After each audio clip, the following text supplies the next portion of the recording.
Hey guys, me host SuperSorrell, thank you very much for tuning in. Look what I got, it's Blade. This is the new Blade from Diamond Select, a part of the Marvel Select line.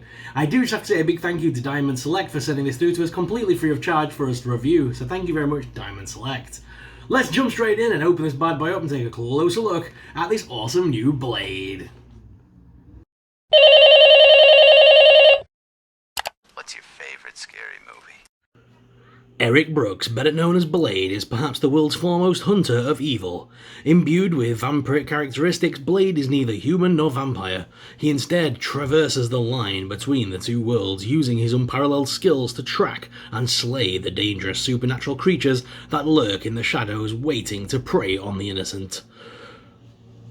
So guys, here we have the Daywalker out of the packaging and looking absolutely awesome. He comes with tons of accessories, which we will get to, and of course he does come with spare hands and a new head sculpt as well. First of all, let's take a look at the figure itself. The head sculpt is very nice. I like the standard sculpt in there. This is the modernised version of Blade, which is very cool to have. I love the fact that they've gone with the trenchless version, so we've got the nice armoured chest plate. I do like this version. This is kind of the one that you will see in most of the modern comics these days. His head is on a ball joint, so you can make him look up quite well as down, with some pivoting, as well as left and right. The arms lift up at the side hinge and also rotate. There's rotation at the bicep, with single hinged elbows that come up to there. His hands are also on hinge joints. He's got the spear there in the sort of stake part, silver stake in the arm gauntlet on both sides. These are not removable. These are a part of the thing, but they are quite flimsy, so I'd be careful with that. Same with the one on the leg. That's non-removable. However, he does have holsters for his various weapons, which we will look at in a moment. He also has the sheath for the katana.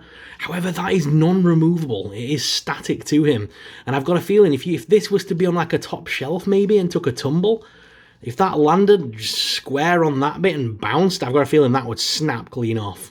So I'm not fond of that, to be honest. But that, I've got to say, is the only gripe I could possibly have with this figure.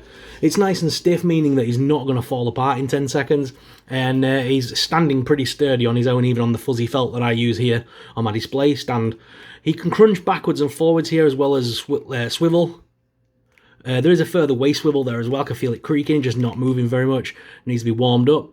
You can move the legs up to the side, as well as forwards and backwards with a top thigh cut. There is a single hinge knee that also rotates. And there is there a boot? Yeah, there's boot cut there as well. Wow. And feet are on rocker and pivot. There are display peg holes should you wish to use a display stand. Not that you're going to need to.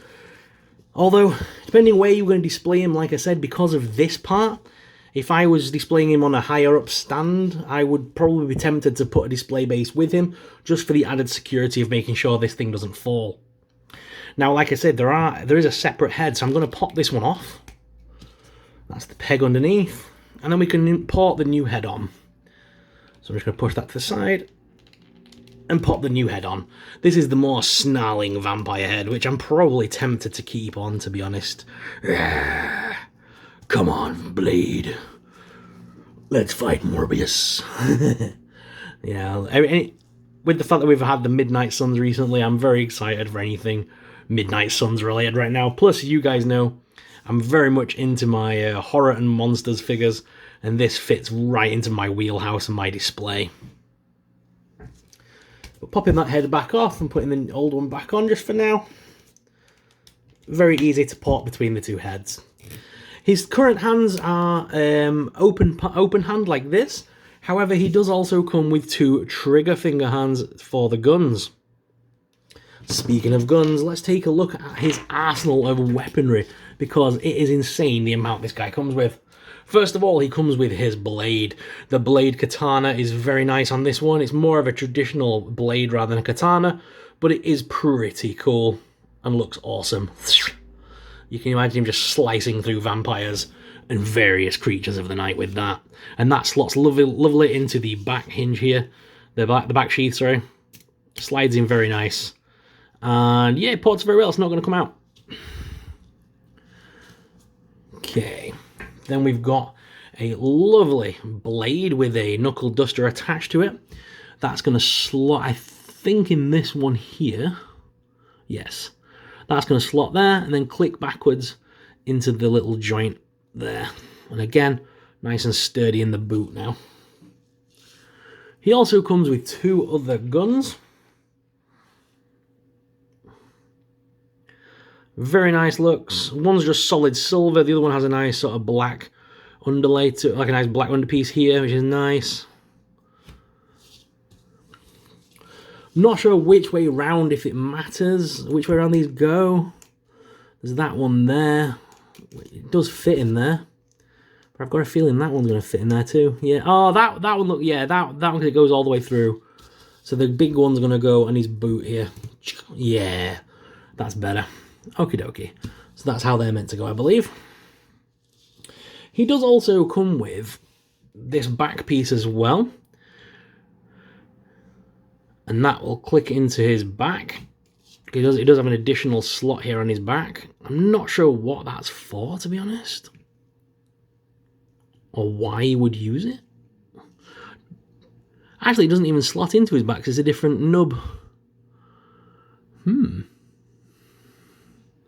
He's also got a hoop here on the belt.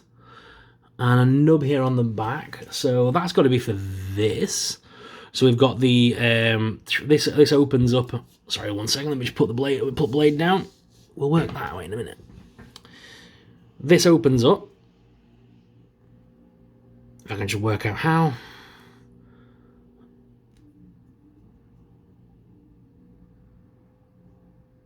Come on, SuperSorrell. I swear this opens up. I believe that does open up, but I don't want to do it just in case it's not meant to and I'm going to break it. So, but I can see that there is a little nub here, so I can see that will port there just nicely on his back. So I believe that should turn into that weird diamond, that weird little star-shaped thing that he throws. And then we've got this piece here, which is like a big silver nightstick. He did have a loop here on his back. So I can only presume that we can slot that all the way through. Yeah, and that hangs lovely there. It comes out the back. There's just this piece that I have no idea what it's meant to be. I'm looking all over the thing here. Oh, it's there. Why would you put that there, though? That slot's there. And there is like a little... There is like a little piece there, like you can see, there's like a little hole. Interesting. Again, no idea why. But it's there, and it clips on. So, it's on. We'll probably work that out later down the line. But for now, let's do some side-by-side comparisons. Because this is a Diamond Select figure, he's not going to actually... not too bad, but he's not going to scale very well with your Legends. Your Legends are more of a 6-inch form figure, whereas this is closer to a 7-inch. So yeah, Blade is pretty big in the comics, but I don't think he's that big. However, this Blade will look perfect if you're having him hunt down some Bath monsters like Man-Thing. Although Man-Thing and Blade were pretty much friends in the comics. Or on the same team at least a lot of the time. However, luckily for me, I have plenty of Universal monsters, especially Dracula, who Blade initially fought in the comics all the way back in Tomb of Dracula, which is where Blade comes from. Not a lot of people know. Blade actually came in his first appearance from the Tomb of Dracula comic books, hunting down the dreaded menace Dracula across London and New York and many other places. But yes, so it will be cool to do some dioramas here with Blade hunting down Bela Lugosi's Dracula from NECA.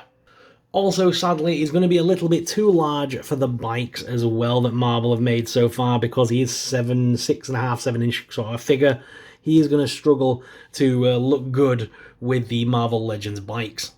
However, I do have to hand it to NECA, because very recently they did give us the Dracula playsets, and so therefore we do have some really cool coffins and things that we could use in a diorama with Blade.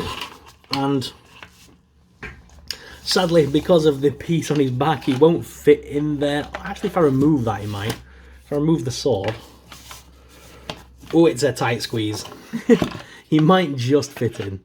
Although, to be fair, this would be more of a cool piece for him to be shot across from and have him stalking his prey as he closes ever near into hunting down another vampire menace.